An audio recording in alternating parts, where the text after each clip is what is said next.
Para eles a própria ânsia de respostas mais adequadas à sua necessidade de mais luz os levará, como consequência, a superar os obstáculos de sua cultura incipiente, se for o caso. Estudarão arduamente todos os ângulos da vida que lhes favorece o crescimento, tornando para eles a forma pela qual a vida maior se expressa irresistivelmente em suas almas. Entretanto, aos espíritos pouco afeitos à procura da vida superior, faz-se satisfatório o noticiário referente aos assuntos do plano material.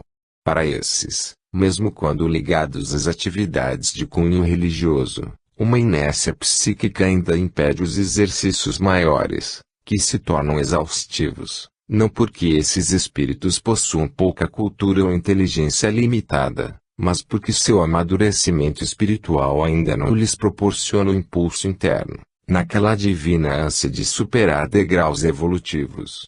Encontram um atrativo maior na variedade de gamos em que a especulação dos planos densos se manifesta a curiosidade natural do ser que ainda se afina com as expressões ocasionais e ilusórias das escalas menores da criação. Para esses há elementos justos e adequados de evolução nos cursos que abrem novos caminhos à inteligência concreta. Podem até ser luminares em seus setores de ação, mas jamais se decidirão a despender esforços para explorar uma área que para eles se apresenta insípida e árida. Nossas mensagens não se destinam pois aos seres mais intelectualizados da Terra, porque os que se sobressaem nas realizações do plano físico raramente conseguem conjugar seus esforços equilibradamente a ambos os aspectos da vida, pois a harmonia entre os opostos ainda não é uma constante entre os seres encarnados.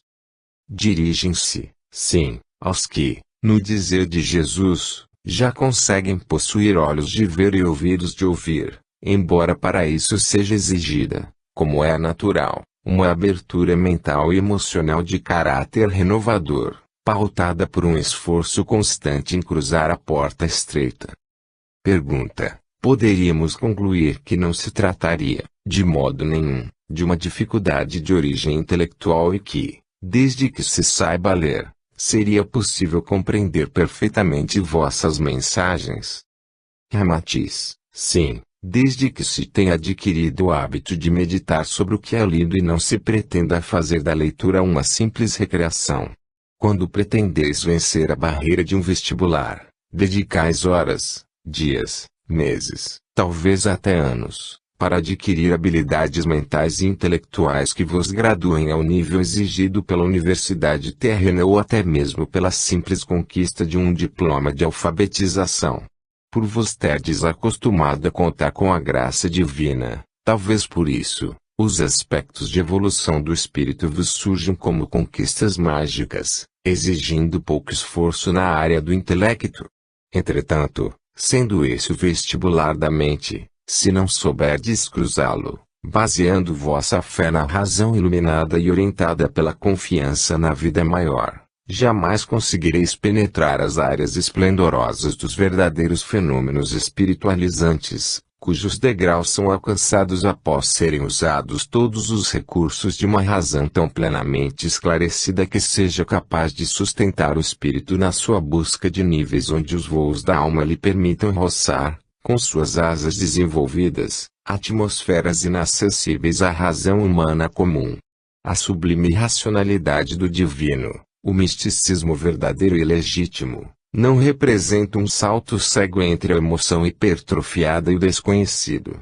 A ultrapassagem encorajadora para os altos voos do espírito tem seu início no impulso dado pela plataforma da razão solidamente construída sobre os alicerces da vida em seu nível intelectual, mas não obrigatoriamente cultural.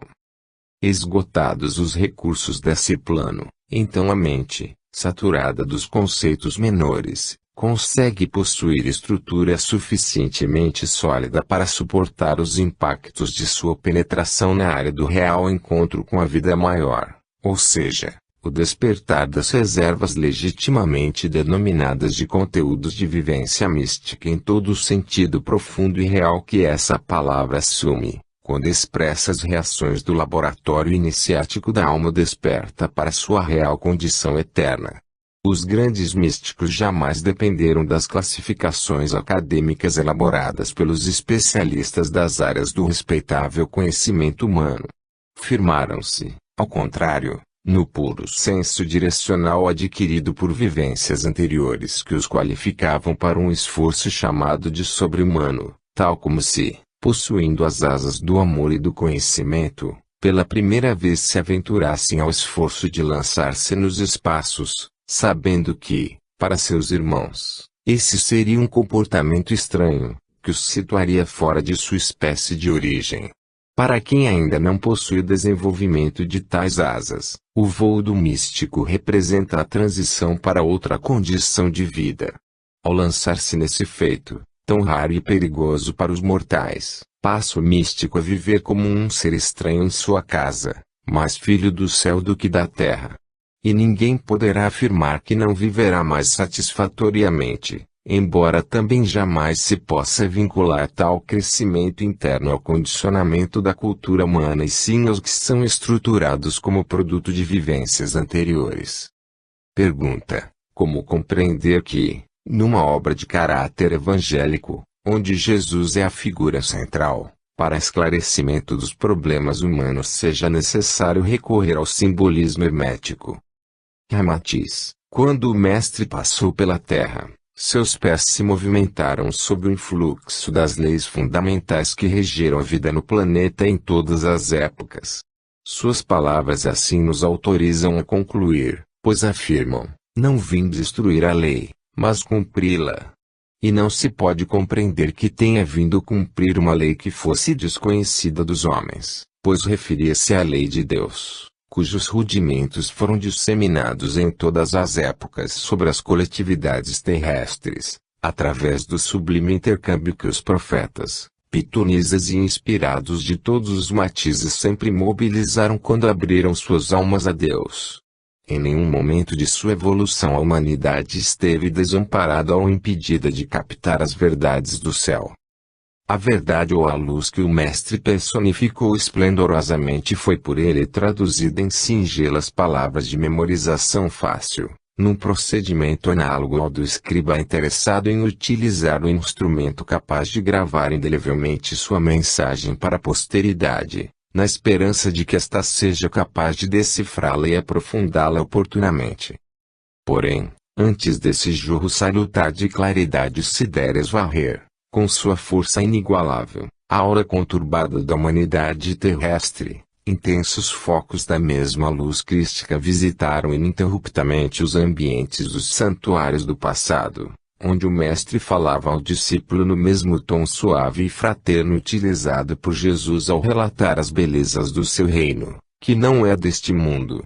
Ele veio espalhar as sementes aos quatro ventos, sabendo que muitas cairiam no terreno árido e outras seriam levadas pelas aves do céu.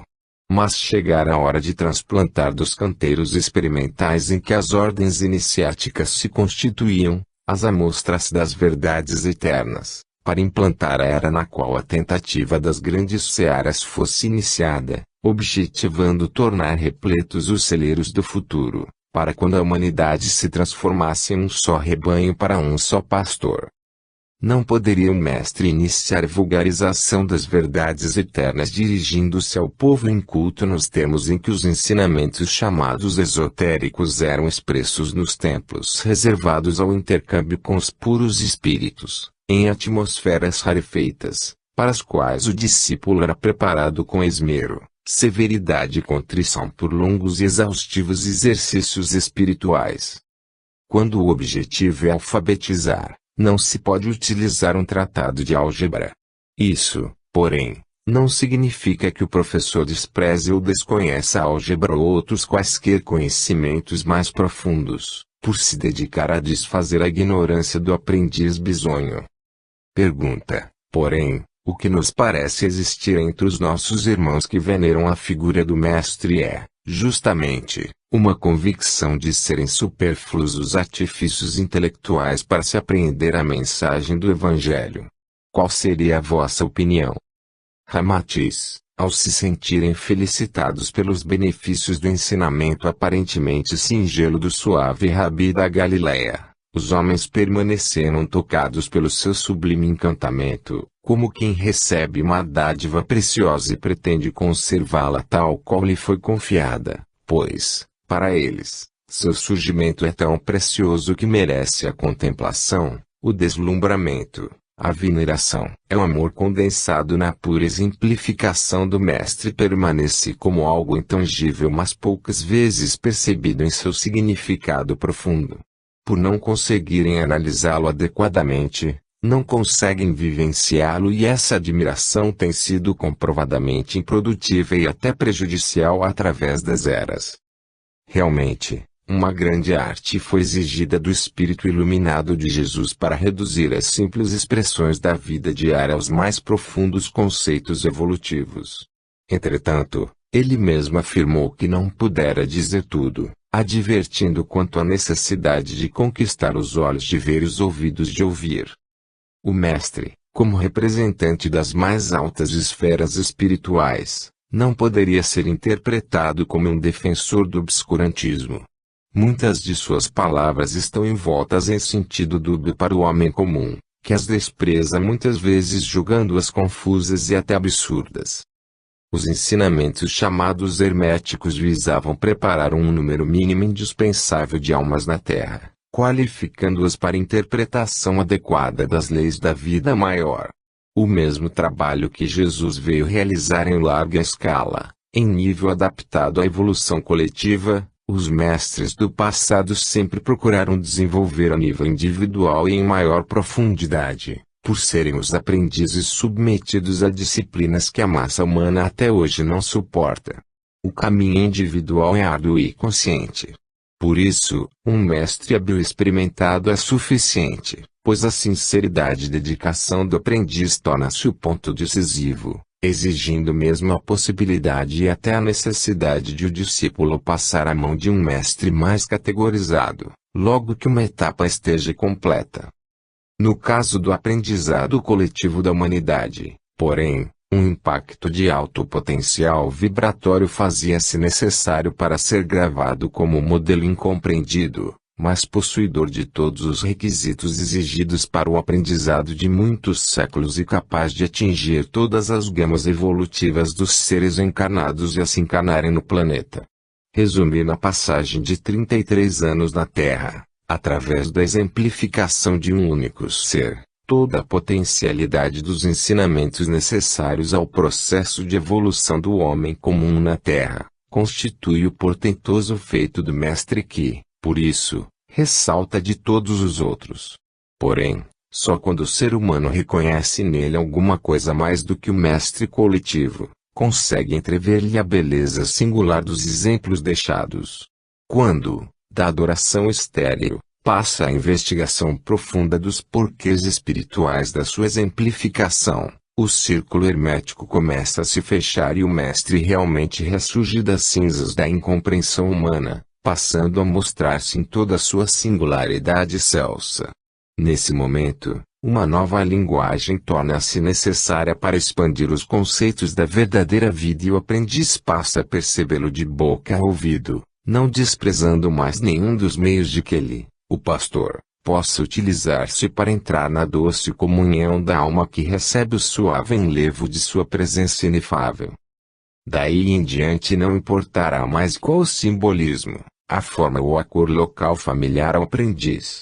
Sua capacidade de sentir o Mestre conseguirá selecionar os meios, pois o fim único é a união com o Pai, que o próprio Jesus exemplificou de forma inigualável na Terra. Não haverá mais tempo nem disponibilidade para discussões estéreis em torno da forma de expressar os ensinamentos espirituais. E as parábolas de Jesus serão perfeitamente compreendidas como variantes dos simbolismos utilizados por todos os iniciadores amoráveis da espécie humana em diferentes épocas. Pergunta: haveria, então, uma correspondência entre os ensinamentos de Jesus e os ensinamentos ocultos do passado? Ramatiz: aqueles ensinamentos só foram ocultos para os que não tinham olhos de ver, esses não chegaram também a perceber Jesus em toda a sua majestosa beleza e simplicidade. Ao contrário, criaram em torno da portentosa singeleza e coerência de seus exemplos uma trama de rituais, dogmas e preceitos capazes de apresentar o Mestre aos olhos humanos como um burocrata da espiritualidade, empenhado em medir oferendas financeiras e oferecer vantagens sociais a grupos de sua predileção. Jesus continua a ser o grande desconhecido para a maioria dos seres humanos e o véu de liturgia e obscurantismo que ainda veda os caminhos para sua presença é hoje mais hermético do que no passado, pois os homens de boa vontade lutam ainda com dificuldades terríveis para terem acesso ao Mestre em toda a sua cristalina beleza iniciática, sendo acusados de hereges, destruidores das tradições cristãs ou apóstatas, desde que a mensagem do Cristo passou a ser considerada propriedade de grupos religiosos estreitos e possessivos. No passado, bastava a decisão firme e a pureza de intenções para qualificarem o espírito e permitir sua ascensão através dos degraus da iniciação que era livremente praticada no recesso tranquilo dos templos. Hoje, depois que a maior luz do mundo se derramou sobre a terra e se deixou consumir por amor aos homens, a ignorância da massa prevaleceu sobre a acuidade espiritual da minoria que sempre possuiu olhos de ver e ouvidos espirituais atentos e uma forma evoluída de preservar os bens espirituais, praticada há longos séculos, deformou a beleza do encontro, no templo da alma, com o pastor, e os poucos cristãos que se entregaram ao intercâmbio amorável com o amigo sublime ou foram consumidos pela tortura material e moral até suas últimas resistências ou sofreram uma outra forma de incompreensão socialmente aprovada, transformaram-se em santos, significando seres de exceção, o que retira a todos os outros o direito democrático de evoluir em igualdade de condições. Hoje, os ensinos de Jesus começam a ser retirados de sua bloqueira e o Espiritismo representa a alavanca propulsora desse movimento renovador para clarear os caminhos dos homens de boa vontade, quando o círculo hermético do final dos tempos se fecha. Até então, repetimos, os ensinamentos chamados ocultos propiciavam mais livre acesso a ele do que as religiões que se declaravam divulgadoras de seus ensinos, desfigurando-os e interditando o acesso à pureza e simplicidade do Evangelho do Mestre, vivido por ele em espírito e verdade numa troca direta com Deus e com os homens, concitando-os a simplesmente tentarem consolidar as ligações naturais com a vida maior, a que todos se encontram destinados, sem precisarem de favores ou intercessões de seus irmãos de luta e de prova, por mais gabaritados que esses fossem. Pergunta: poderíamos concluir, por essas palavras, que deve ser dispensada a colaboração entre os homens mais esclarecidos e os que se encontram nas faixas menores do crescimento espiritual? Ramatiz: colaboração representa a antítese da imposição. Ela é vazada em amor, compreensão e tolerância esclarecida pela firmeza da visão espiritual. Como bem sabeis, tais ornamentos espirituais não são comuns entre os que se arvoram em mentores da herança divina na terra. Os verdadeiros mordomos do patrimônio espiritual sempre se colocaram como servos e jamais se impuseram a aceitação do próximo, seja velada, seja declaradamente. Todas as vezes que alguém fala em nome de Deus em termos de violência, intolerância e separativismo, utilizou-se de uma mescla de verdades eternas com imposições pessoais, o que já não pode ser considerado uma forma pura de mordomia do sagrado. Pergunta: como podemos compreender o simbolismo do círculo que se fecha dentro do contexto da presente obra? Ramatiz: o círculo é o símbolo da unidade e o Cristo Jesus afirma-se uno com o Pai. Nessas palavras, oferecia a chave esotérica para o programa de cristianização da humanidade e a boa nova por ele trazida está representada na afirmação de que todos, sendo filhos do mesmo Pai, encontram-se em condições de fechar sobre si mesmos o círculo da evolução, onde o hermetismo do convívio com o Pai propicia a expansão plena das potencialidades latentes. Pergunta: como compreender melhor o que representa esse círculo? Ramatiz: seria impossivelmente limitada do homem encarnado conceber os fenômenos que ocorrem numa dimensão da qual ele não possui consciência e, portanto, não apresenta termos de comparação para a formação de uma linguagem significativa. Reduzir esses fenômenos dos graus maiores da evolução a analogias com os fatos que ocorrem ao nível humano, representa o recurso didático de que a espiritualidade sempre lançou mão através dos milênios, para respingar conceitos espiritualizantes ao longo da evolução do planeta e assim marcar o caminho para os que desabrochassem em termos de percepção do divino. Como o universo é harmonia, foram escolhidas as formas geométricas capazes de bem representar na mente concreta humana a beleza, simplicidade e funcionalidade dos princípios que regem a vida. A geometria, como medida da Terra, constitui um ponto de partida para a concepção de espaço, das três dimensões e da dinâmica responsável pelo girar dos corpos no espaço. Fala inspiradamente em retas que se encontram no infinito e representa um verdadeiro tratado de equilíbrio das formas, que permite, pela lei espiritual da correspondência, uma série infindável de análises das relações entre a dinâmica dos corpos de figuras materiais e a esplendorosa lei da evolução dos espíritos na dimensão da verdade, que escapa ao espírito humano quando ainda em suas etapas menores de crescimento. Nesse processo didático de analogia, produto do princípio hermético da correspondência, o indizível pode ser esboçado em termos simbólicos e o espírito, fechado no círculo hermético de seu processo evolutivo, começa a perceber o sentido de assim estar preso a leis, cujo significado então começará a ser percebido, numa aproximação gradual da unidade com o todo e de sua filiação ao ponto central do círculo mágico de sua redenção. Pergunta: como podemos compreender que o espírito possa fechar o círculo hermético sobre si mesmo se ele já se encontra preso no círculo hermético de seu processo evolutivo? Parece haver uma contradição entre ambas essas vossas afirmações. Ramatiz: o círculo no qual ele se encontra inserido de forma inconsciente representaria uma área delimitada por uma circunferência de linha interrompida. Ao assumir a consciência do processo, ele fecha ou completa essa linha e, assim, torna-se o senhor de sua própria fórmula vivencial, já não mais penetrável por forças ignoradas, como ocorre nas fases menores da evolução. Ao confirmar as palavras do Antigo Testamento, vós sois deuses, Jesus reafirmou a existência da centelha divina no ser humano, podendo-se perceber claramente que assim como há um plano para a evolução do universo, a mente divina elaborou o esboço da evolução humana, que se pode simbolizar no círculo de linha interrompida, representativo daquela intuição ou premonição, capaz de manter o ser vivente imantado em um esboço de crescimento que vai, aos poucos, se manifestando, por graus sucessivos de amadurecimento, exatamente como obedecendo a um planejamento inevitavelmente fadado a cumprir-se, a curto ou a longo prazo. À proporção que o espírito consegue fechar as interrupções da linha da circunferência, nova capacidade surge de tornar-se invulnerável ao assédio das trevas e a luz interior se torna mais intensa porque mais preservada. E todos os seres em evolução crescem da mesma forma.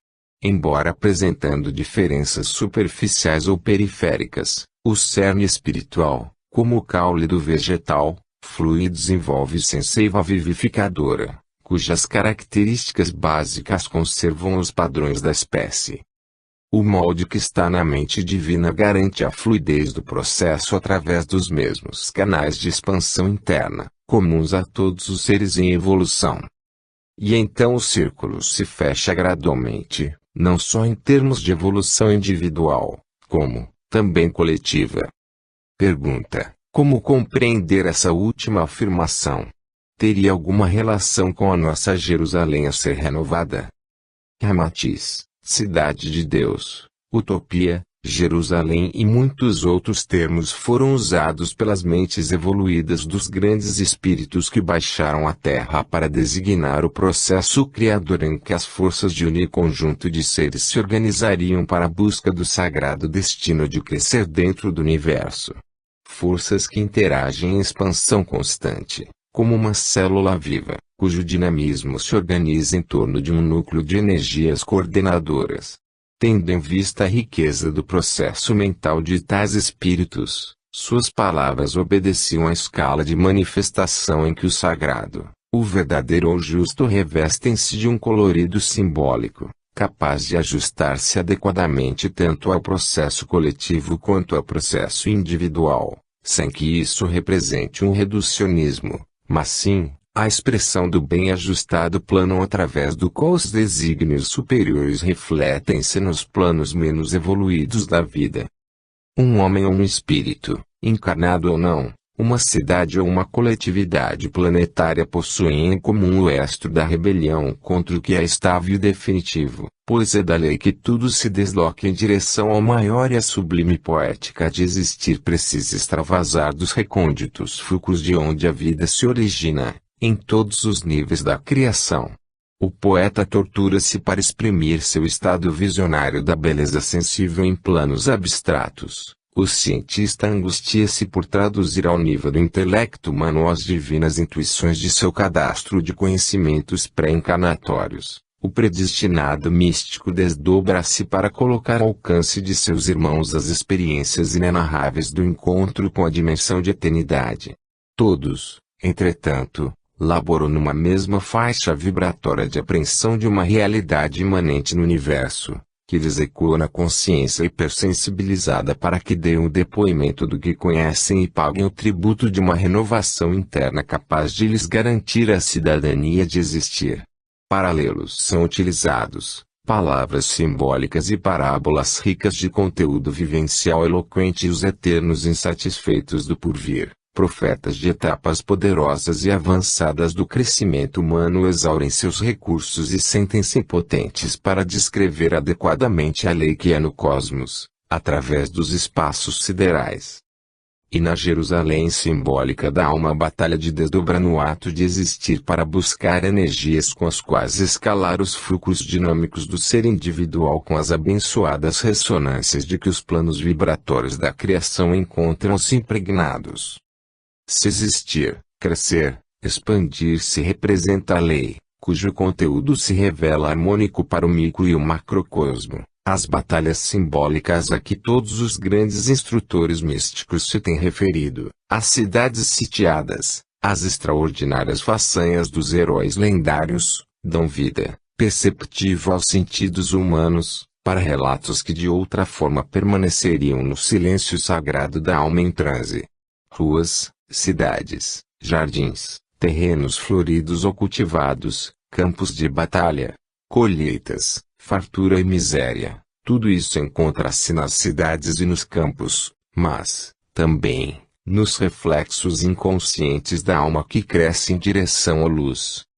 Trevas, desamor, ruína, tempestade, luz e dor representam impactos de terríveis consequências para as almas perplexas dos homens. Ocorram na dimensão individual ou coletiva de suas expressões.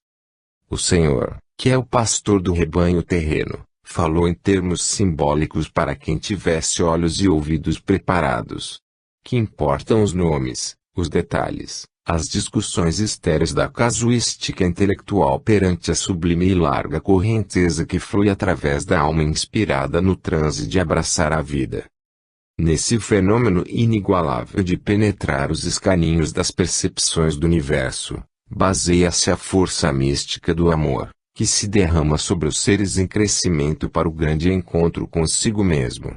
Uma vez revelada a dinâmica inteira do impacto produzido pelo fluir pleno de um único momento criador em escala espiritual, as duas cidades, a eterna luz da vida maior e a centelha individualizada do ser em evolução, produzem um sublime acasalamento no qual um único foco passa então a emitir perene estado de certeza íntima, através do qual desde então um fio de comunicação interna produz os mais ricos estados interiores de comunicações intraduzíveis senão em termos de realizações imprevisíveis, porque portadoras de um júbilo inigualável, o de afinal ter sido estabelecida a linguagem comum e consciente entre o Criado e o Criador, na sublime intimidade que comunica as duas cidades.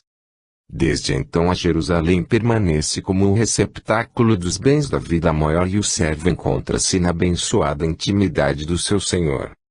Seja esse em breve o fruto abençoado das dores renovadoras de vossa vida planetária, como exteriorização das grandes vitórias do Espírito, alcançadas na intimidade de cada habitante do orbe terráqueo, candidato a luzir entre os planetas regeneradores do universo.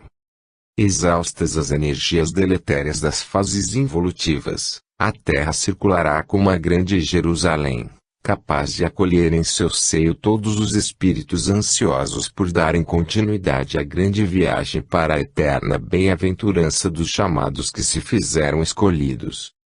12. Histórias de outras eras. Pergunta: nesta obra, dedicada a situar o homem de hoje em relação aos extraordinários exemplos de Jesus, o mestre da Galileia, qual o significado de analisarmos fatos ocorridos em outros tempos?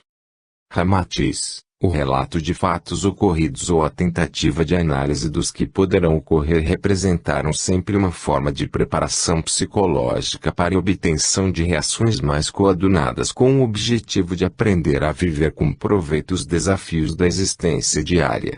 Os povos primitivos reuniam-se e reúnem-se ainda em torno da fogueira, à noite, para ouvir aqueles que funcionam para o seu povo como os livros de história para vós.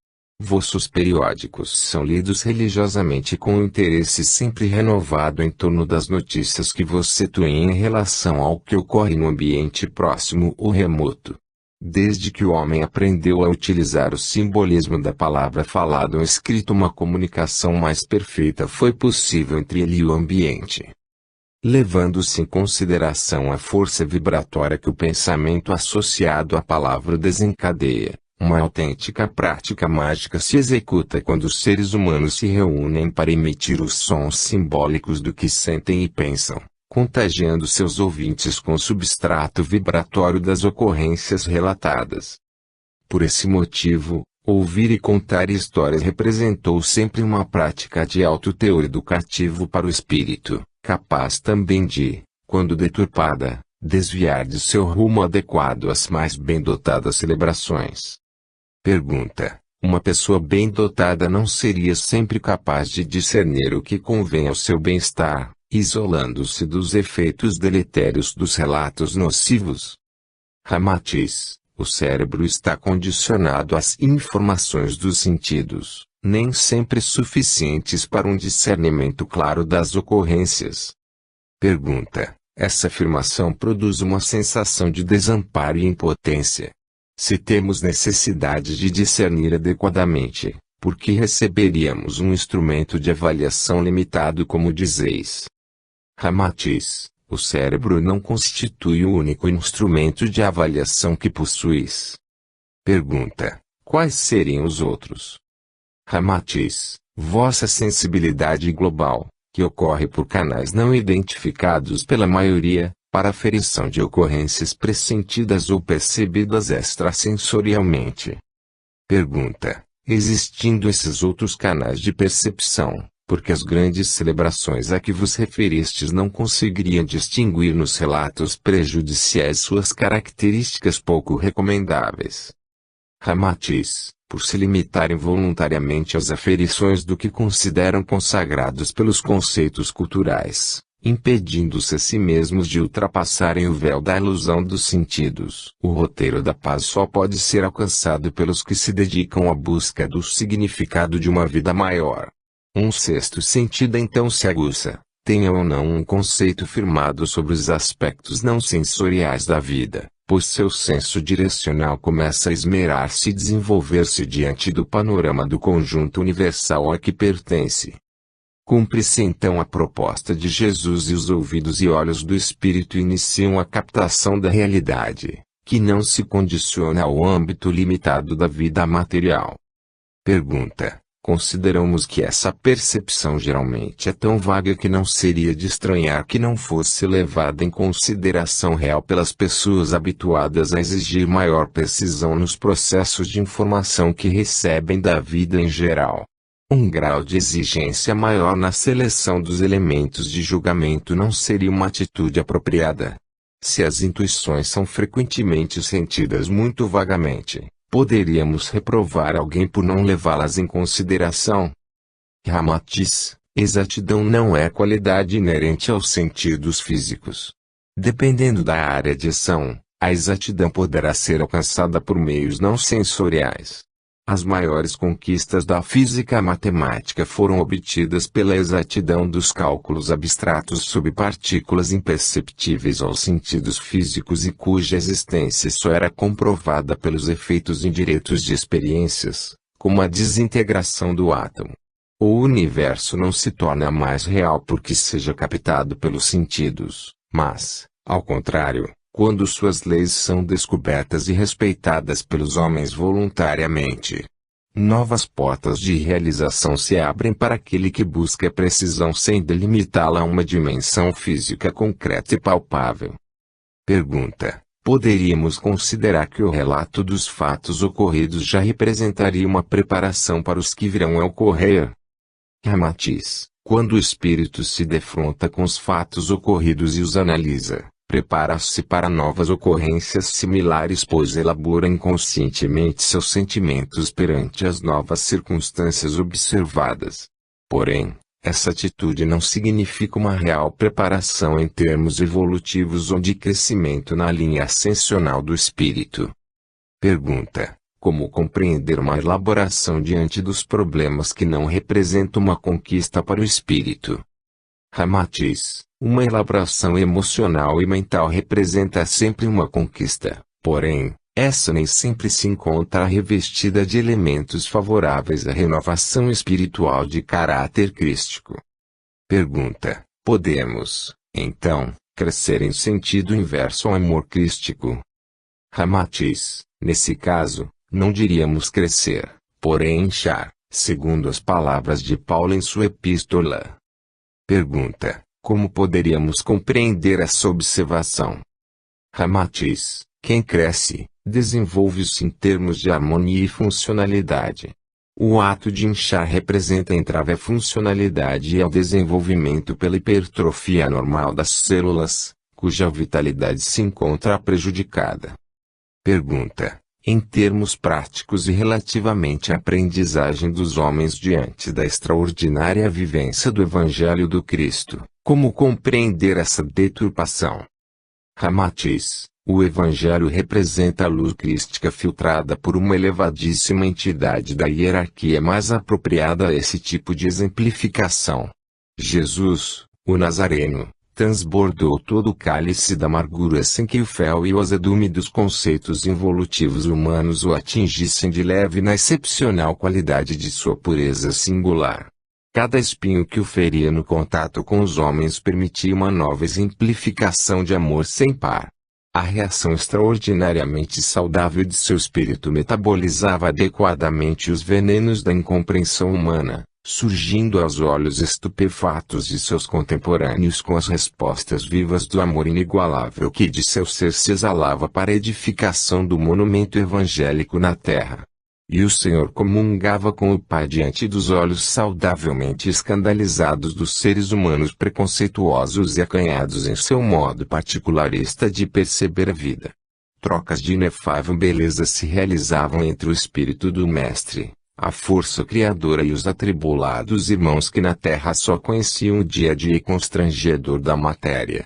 Sucedia como se ao penetrar um espinho envenenado na carne do ser vivo, todas as defesas orgânicas mobilizadas produzissem os anticorpos capazes de neutralizar o mal e cicatrizar a ferida. Em termos de vivência moral e espiritual, jamais tão esplendorosa ocorrência havia sido perceptível ao homem terreno, o que fez de Jesus o protótipo da realização plena para os espíritos que se encarnariam pelos séculos no planeta. Ao contrário, o homem comum é portador de um metabolismo pouco saudável diante das angústias que testam a vitalidade de seu modo de perceber e reagir diante da vida. Os espinhos ou amarguras da luta diária produzem feridas supuradas, infectadas e excessivamente dolorosas, dificultando a recuperação. Quando mais sofisticado, em vez de sucumbir declaradamente, por falência, consegue uma aparência de crescimento e saúde, pela assimilação defeituosa representada pelo preconceito e pela vaidade que o torna inchado ou crescido artificialmente, sem a legítima condição de metabolismo saudável, onde a assimilação e a excreção se realizam harmonicamente, eliminando-se resíduos indesejáveis, provocadores de possíveis intoxicações.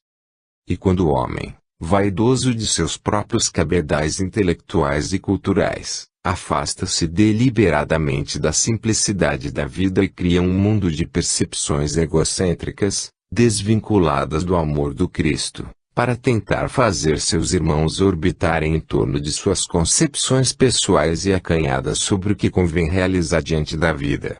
Sistemas, determinações, normas de vida, pululam no quadro caótico da vaidade humana e, uns após outros, se desfazem os castelos de areia das pretensões antifraternas.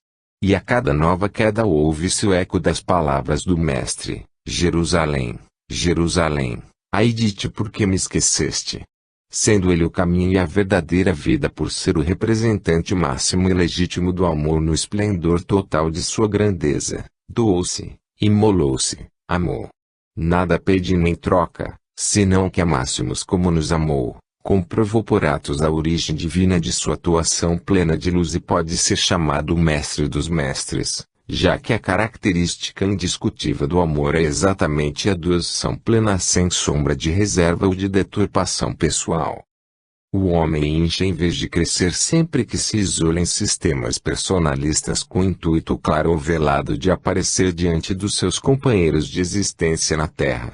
Ao recomendar que brilhasse a nossa luz, o meigo pastor da Galileia falava ainda da luz que só seria nossa enquanto filtrada pelo Espírito empenhado em que ela não perdesse sua característica de doação plena, que lhe imprime a origem divina de onde parte. Essa luz, que faz crescer o Espírito, rompe as barreiras do intelecto envaidecido e deturpado do homem egocêntrico que, mesmo quando imbuído do desejo de realização, não consegue deixar de se colocar como centro do universo. Por isso, ela não cabe na compreensão acanhada dos brilhantes sistemas humanos, onde a força crística do amor é evitada por significar uma ameaça à percepção estreita da vaidade humana. Ao ser filtrada pelo Espírito iluminado no amor, essa energia poderosa desintegra potencialmente os sistemas artificiais de viver.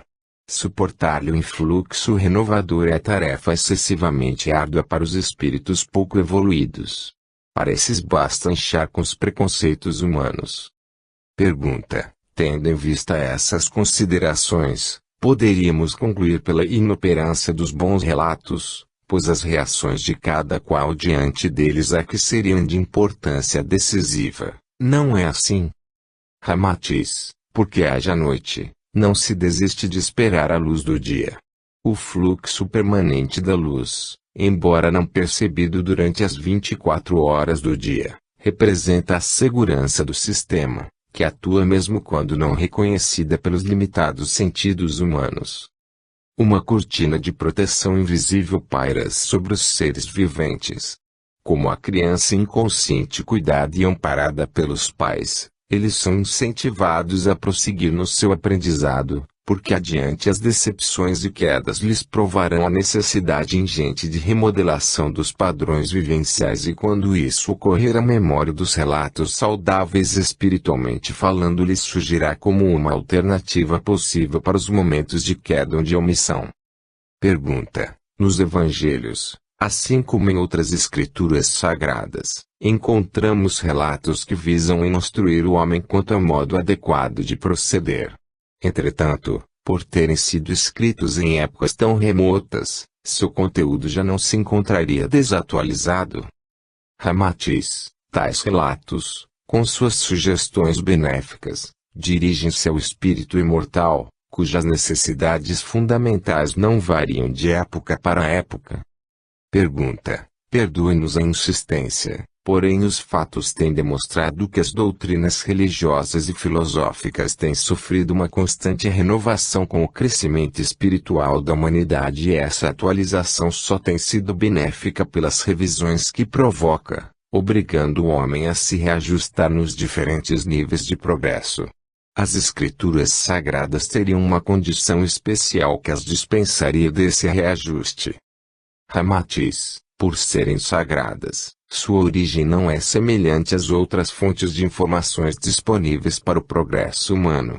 Uma quantum de energia psíquica humana foi utilizado para permitir a filtragem dos ensinamentos fundamentais para a orientação espiritual da humanidade e, mesmo quando, como era natural, só uma parcela reduzida da verdade cristalina representada pela lei do amor conseguiu passar a barreira da inércia espiritual humana que a recolheu, inegáveis parcelas dessa luz radiosa da vida superior permaneceram como roteiro precioso, capaz de orientar a alma encarnada que se dispuser a servir e amar em consonância com a lei. Pergunta: tendo em vista que a lei é amor, todos os homens de boa vontade encontraram-se sob o efeito da inspiração superior.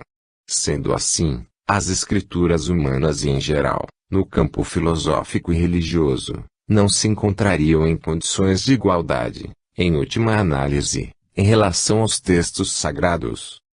Ramatiz: nos textos sagrados o amor a Deus sobrepõe-se ao amor aos homens e essa nuance aparentemente sutil renova todo o panorama, numa autêntica revolução copérnica do processo de existir. Pergunta: como compreender essa transformação tão radical se em todos esses textos revela-se a preocupação de ajustamento do homem a formas mais proveitosas de encarar a vida? Ramatiz: para compreender a diferença basta comparar a situação do ser humano que descrevesse o pôr do sol de um recanto bucólico da Terra, engolfado no esplendor dos efeitos policromos projetados no espaço visível e a situação de outro que de uma nave espacial contemplasse o planeta no mesmo momento. O ângulo visual comportaria toda a diferença fundamental nas percepções de cada qual, embora em ambos os casos o esplendor da vida estivesse repercutindo em grande profundidade. Os relatos seriam fidedignos à intenção de exaltar o panorama observado com ardor e a intenção seria inquestionavelmente a mesma, de fazer repercutir na alma dos possíveis ouvintes ou leitores uma apreciação mais acurada do fenômeno da vida. Aqueles que se libertam dos condicionamentos da vida material por alguns momentos, nos quais seja possível apreender o significado espiritual do panorama circundante, dilatam de forma inabitual o campo perceptivo e, se isso ocorre frequentemente, com o passar do tempo formam-se à sua volta correntes mentais próprias a um novo tipo de comunicação, pronta a desencadear efeitos extraterrenos na forma de sentir a vida. Geralmente isso ocorre a almas que se comprometeram a se desincumbir de tarefas amoráveis quando se ligassem aos laços materiais da vida. Dessa forma, um novo fator entra na composição do quadro inabitual das escrituras sagradas, representado pelo fato de, além desses seres humanos se dedicarem sem descanso a um modo de viver, na Terra, predisponente às comunicações com o plano espiritual, trazem consigo uma bagagem própria anterior que lhes permite, mesmo através da linguagem rude de uma época pouco esclarecida, traduzir com palavras acessíveis ao entendimento comum os conceitos espirituais aparentemente mais distanciados da realidade de uma humanidade pouco evoluída. Suas almas funcionam como a cera moldável, por uma predisposição interior onde os conceitos de vida maior deixam suas nuances indeléveis, mesmo que momentaneamente ininteligíveis à maioria. Pergunta, porém, como se conseguir que os relatos desatualizados culturalmente possam impressionar as almas dos homens se são considerados fora de época? Ramatiz: aqueles que estiverem desejando permanecer fiéis à sua época não estão prontos para assimilar verdades que não são condicionadas ao tempo cronológico humano. Pergunta: teríamos então que desprezar nossa herança cultural? Ramatiz: enquanto ela possa colidir com os interesses do espírito, sim. Pergunta: como fazer essa distinção?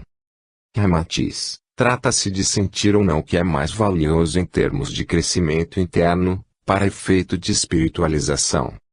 Pergunta: ao considerarmos os relatos conhecidos pela tradição oral ou escrita, percebemos três fontes que nos despertam atenção: os textos sagrados em geral, os evangelhos e a literatura comum de cada povo. Que considerações poderíeis tecer em torno de tais relatos? Ramatiz, em todos eles, como através de toda a vida, o homem é convidado a desenvolver seu grau interior de discernimento. Pergunta: não haveria divergência básica nas mensagens subjacentes de cada qual, tendo em vista a diversidade do conteúdo que expressam? Ramatiz, o panorama espiritual humano é necessariamente diversificado, como fonte de enriquecimento educacional. Em todas as formas de mensagem o espírito humano pode obter elementos para o seu crescimento. Pergunta: porém, o conteúdo pouco esclarecido espiritualmente, que se filtra através dos relatos comuns, não contribuiria para uma distorção dos rumos a seguir?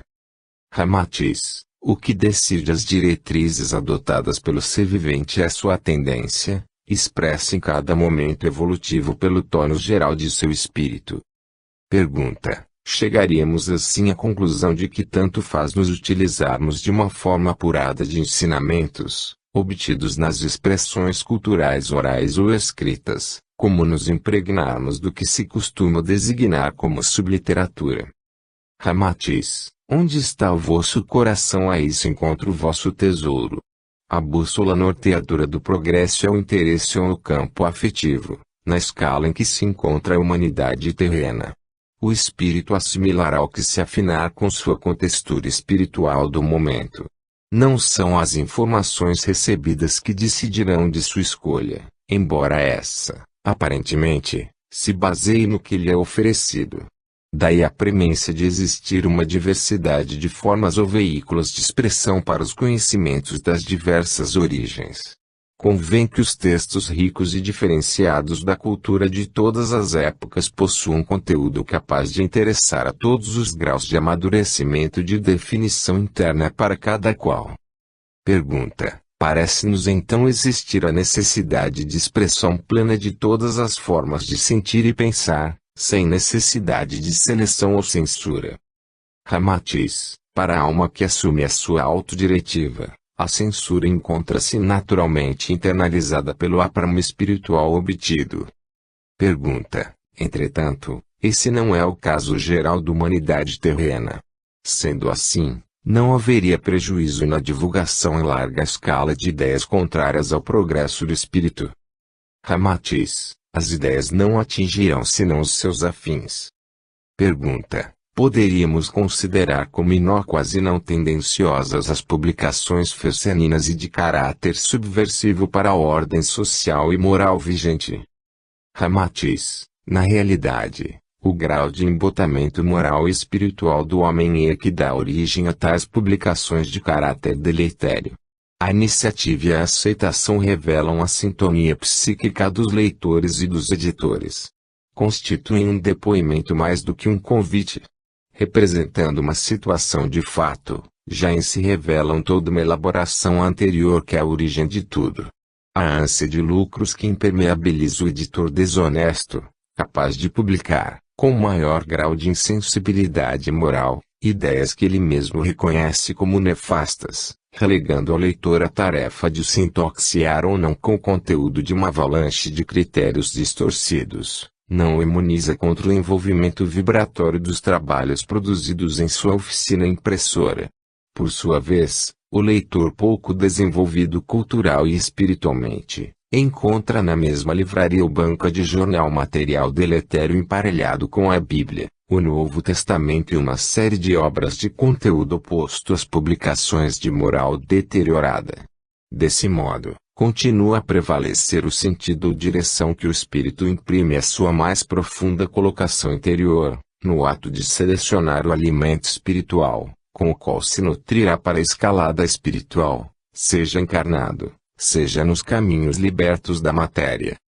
Pergunta: considerando que a humanidade ainda se encontra em fase de pouco discernimento, não seria justificada a possibilidade de reprimir ou proibir a divulgação indiscriminada de publicações e outras formas de disseminação de ideias e conceitos considerados nocivos ao progresso do espírito encarnado?